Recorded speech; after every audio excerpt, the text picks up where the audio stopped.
Halo, selamat pagi anak-anak kelas 2. Hari ini Ibu Destin akan bercerita tentang kekhawatiran Lala. Di akhir video, Ibu Destin akan menjelaskan apa ya makna dari cerita ini. Ibu Destin akan membaca isi cerita ini. Nanti anak-anak bisa juga sambil membaca ya bareng Ibu Destin. Oke, kita mulai aja ya. Kekhawatiran Lala. Grace mencari-cari Lala setelah masuk ke dalam kolam. Ternyata temannya itu masih duduk di pinggir kolam. Grace memanjat tangga kolam lalu berjalan menghampiri Lala. "Lah, kamu kenapa?" tanya Grace kepada taman les renangnya itu. Lala tersentak dari lamunannya. Aku khawatir, jawabnya lirih. Grace duduk di sebelah Lala. "Khawatir apa?" "Ibuku diopname tadi pagi. Sebelum kemari aku menengoknya. Kalau saja hari ini tidak ada pengambilan nilai renang, aku tidak kepingin kesini." "Ibumu baik-baik saja kan?" "Ia bisa tersenyum sih, hanya saja ia berbaring di tempat tidur saat makan siang. Rasanya aneh, aku tidak pernah melihatnya begitu. Aku khawatir." Prit! Bunyi peluit. Grace dan Lala menengok ke arah kolam. Guru renang mereka memanggil mereka. "Aku bantu doa ya, semoga ibumu cepat sembuh," kata Grace sambil berdiri.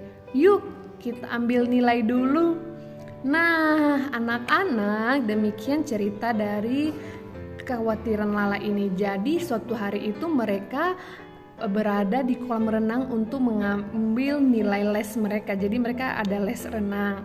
Cuman Lala sedang khawatir karena ibunya sedang sakit dan diopname di rumah sakit. Diopname itu artinya menginap ya di rumah sakit. Jadi dirawat di rumah sakit, bukan dirawat di rumah. Nah, kemudian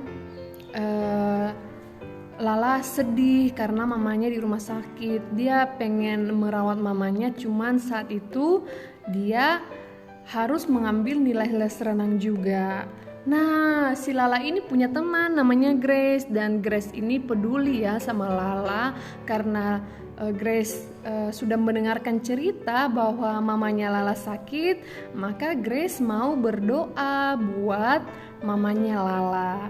Nah, jadi anak-anak, kalau misalnya ada orang tua dari teman kita yang sakit, omanya, opanya, kakeknya, neneknya yang sakit, kita berdoa ya, atau saudaranya yang sakit.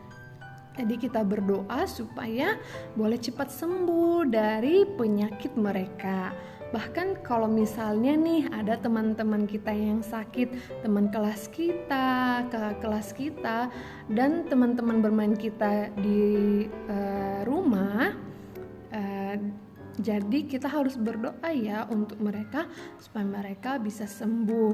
Itu sebagai bentuk kalau kita sayang dan peduli sama mereka ya. Tuhan Yesus senang loh kalau misalnya kita mau berdoa untuk orang lain. Oke, demikian ya cerita untuk hari ini. Semangat. Bye-bye.